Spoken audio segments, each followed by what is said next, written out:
Today we are making pumpkin cupcakes with a whipped cream cheese frosting.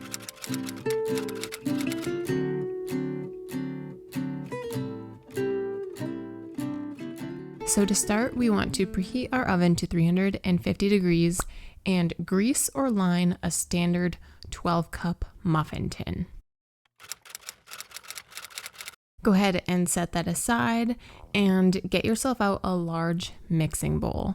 To that, we're going to start mixing our dry ingredients. So we need 1 cup of all-purpose flour, and be sure to spoon your flour into your measuring cup because flour will pack down. So I used my 1/3 cup measuring cup. Then we are going to add 1 teaspoon of baking powder, a 1/2 teaspoon of baking soda, and a 1/2 teaspoon of salt. Then we're going to our spices. To start, we need 1 teaspoon of cinnamon. And then our recipe calls for 1.5 teaspoons of pumpkin pie spice. I don't have pumpkin pie spice, but thankfully our recipe has pumpkin pie spice that you can make at home using spices you probably already have. So to start, we have a 1/2 teaspoon of ground allspice and a 1/2 teaspoon of ground ginger, along with a 1/4 teaspoon of ground nutmeg and a 1/4 teaspoon of ground cloves.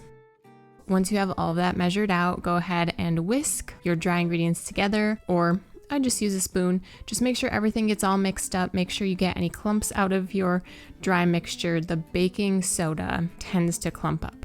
So at this point, you can get out a medium bowl, or I don't like to use extra dishes if I don't have to, so I just made a little bowl within my dry ingredients, a little well. I pushed my dry ingredients to the side, and that's where I'm going to measure in my wet ingredients. Those consist of a 1/2 cup of oil. I used light olive oil. You can use vegetable oil, canola oil. We need 2 large eggs. Room temperature is best.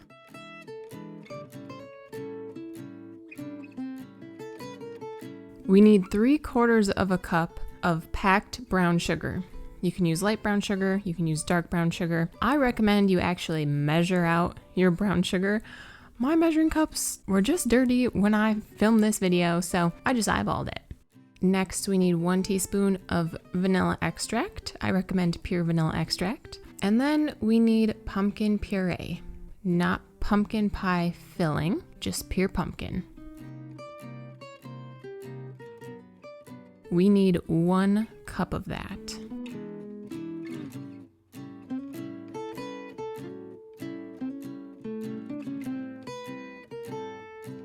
Once you have your pumpkin in your bowl, go ahead and mix together just your wet ingredients. If you've done like I've done, made a well in your dry ingredients, just focus on the wet ingredients. Get your brown sugar broken up and mixed in, your egg yolks broken and mixed in, and everything combine. It's okay if you're doing as I did and some of your dry ingredients start to mix in with your wet ingredients, but do your best to just focus on getting the wet ingredients nicely combined. Once you have done so, you can slowly start incorporating your dry ingredients. If you've mixed your wet ingredients in a separate bowl, go ahead and pour it all in with your dry ingredients and then gently stir, gently fold everything together. Make sure all of your dry ingredients are mixed in, and the reason I say gently stir and or fold your ingredients together is because you don't want to overmix.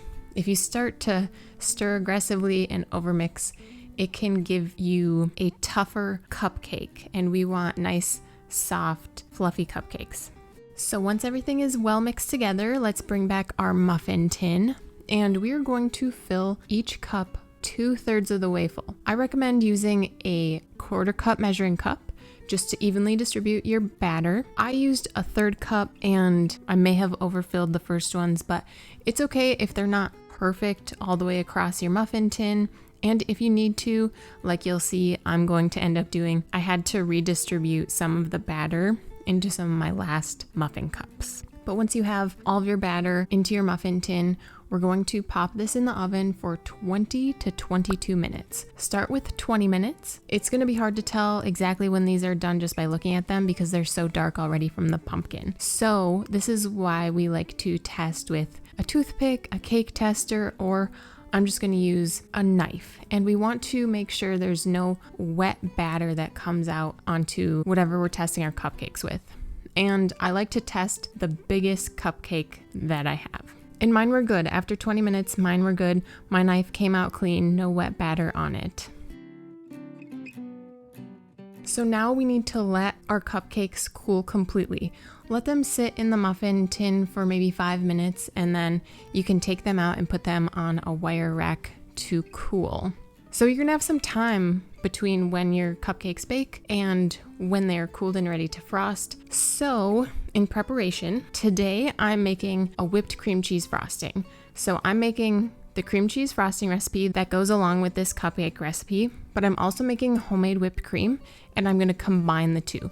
It's just a personal preference. For me, cream cheese frosting is a little too rich, a little too dense, so I like to marry the two. So I'm gonna get my block of cream cheese and my butter out. Because they were in the fridge, I want them to be at room temperature.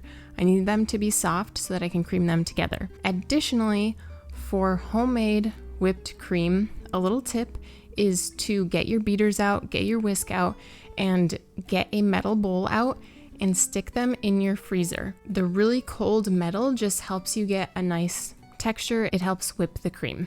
So I'm gonna go ahead and pop my bowl and whisk in the freezer. I'm gonna leave my cream cheese and butter out. And of course, I'm gonna put my cream back in the fridge. But once your cupcakes have cooled completely and you're ready to make your frosting and your whipped cream, I'm gonna start with my cream cheese frosting. So I am cutting the original recipe in half quantity-wise. So the original recipe calls for 8 ounces, which is a full block of cream cheese, and I'm just going to use half of it. So 4 ounces of softened cream cheese, along with a 1/4 cup of butter, so half a stick, softened. Then I'm going to add in a pinch of salt, a 1/2 teaspoon of pure vanilla extract, and powdered sugar, 1.5 cups. So this is a lot easier to do if you have a hand mixer or a stand mixer, but it is possible to do by hand, which is exactly what I'm going to do. And I kind of messed up. You're supposed to cream together your cream cheese and your butter together until it's nice and smooth, and then add your salt, your vanilla, and your powdered sugar. But I'll spoil the ending here. It worked out just fine. So however you do it, get everything mixed together.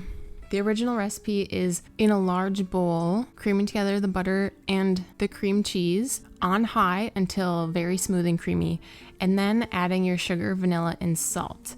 At that point, when you add the sugar, vanilla, and salt, beat that on low for 30 seconds. And I think that's because the powdered sugar, if you just turn your mixer on high, you're gonna have a powder puff. You're gonna have a plume of powdered sugar, and you don't want that. So low for 30 seconds, and then switch your mixer to high and beat for 2 minutes. If you want your frosting a little thicker, you can add an extra 2 to 4 tablespoons of powdered sugar. And if you mix by hand like I'm doing, you'll get the benefit of a little arm workout. So go ahead and give your frosting a little bit of a taste test. It's going to be fine. I don't think you're gonna have to tweak anything, but I'm gonna set that aside, and now we're going to make our homemade whipped cream.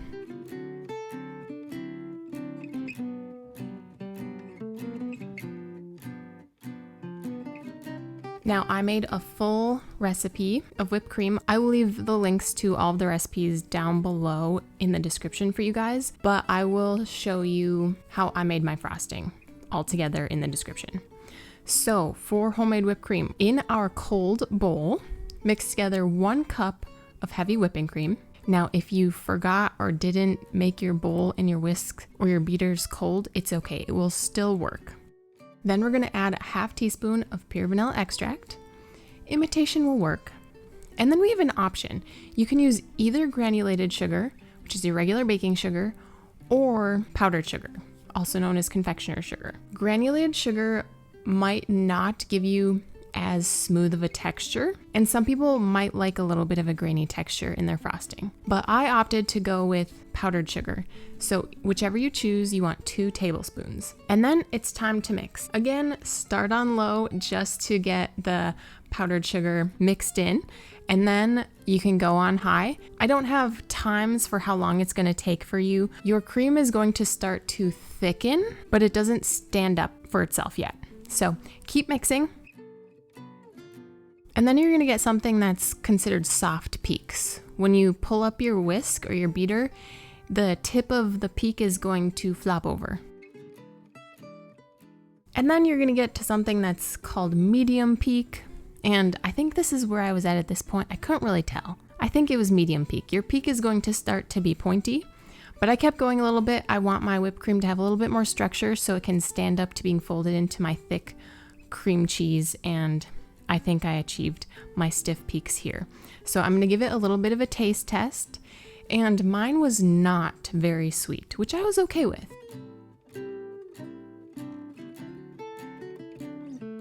So now it is time to combine the two. So we're going to add the whipped cream to the cream cheese frosting. And I didn't put all of it into my cream cheese right away. I wanted to add maybe 2/3 to 3/4 of the recipe in and gently fold. You're kind of gently just cutting it in to the cream cheese. I don't want to mix aggressively or too fast because that can take some air out of your whipped cream and make it flat. Just take your time and be patient, and eventually the two will come together. So I gave it a little bit of a taste test, and it was still a little denser and a little richer than I wanted my frosting to be. So I just decided to add all the whipped cream that I made. I folded the rest of it in.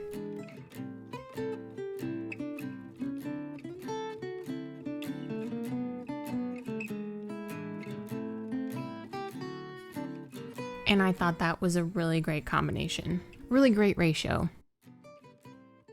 So now it is time to pipe our icing onto our cupcakes. So you can do this by hand, just with a spatula, a spoon, a knife. I don't have piping bags, but I had a quart-size freezer Ziploc. So whatever way you do it, if you are going to be piping your frosting onto your cupcakes, put it in your piping bag or put it in a Ziploc. You'll definitely need a quart size if you're going to put the entire batch of frosting we just made in the bag, but I will tell you, you have probably twice as much frosting as you need for the amount of cupcakes we have. But it's okay. The original recipe, the author says that she uses an Ateco 808 large round piping tip for how she made these. If you are using a Ziploc, you're going to need to get the frosting down to the bottom, and you're going to need to cut a corner of the bag off. Now, the corner you cut off, the hole is going to be bigger than you think it is if you're not used to using a Ziploc as a piping bag. But our frosting is quite thick, so as you can see, my makeshift piping bag hole is quite large. But you know, that's just how it is for such a thick frosting. And then it's okay if you're not an expert piper. As you can see, neither am I. The first few, I kind of played around with how I wanted to ice these cupcakes, and I settled on just a simple twirl. They're rustic, but I thought they were really cute. So as you can see, we probably could have made 2 batches of cupcakes and had enough icing for all of them. So you can just make another batch if you enjoy these cupcakes, or I don't know what other use you would have for that leftover icing. Drop a comment if you have a use for leftover icing. And this is not part of the original recipe, but I thought it would be fun to just sprinkle these with some ground cinnamon. Just a little bit, because if you use too much, cinnamon can have like a little bit of a bitter flavor, but it's just a little speck of color on top. The wonderful thing about baking with pumpkin is how moist it is, how much moisture it keeps within your baked goods. So even if you accidentally overcook the pumpkin cupcakes a little bit, don't fret because the pumpkin will keep them nice and moist on the inside. And I really enjoyed these. These were not super sweet, and I think that could have had something to do with how inaccurately I measured the brown sugar. But I took these to work and my coworkers really enjoyed them. It is October when I recorded this video and shared the recipe, so it's a perfect fall dessert, but I think pumpkin is a great ingredient to use year-round. Again, I will leave the recipe, how I made everything, down below in the description, along with the links to the cupcake recipe with the cream cheese frosting and the recipe for the homemade whipped cream. If you guys like this video, please give it a big thumbs up, share it with someone you think who would like it also, and if you guys would like to see more recipes from me, be sure to subscribe and hit that bell so that you're notified when I drop the next video. If you guys liked this recipe, you might also like this one here on screen. Go ahead and click on that one and I will see you guys there.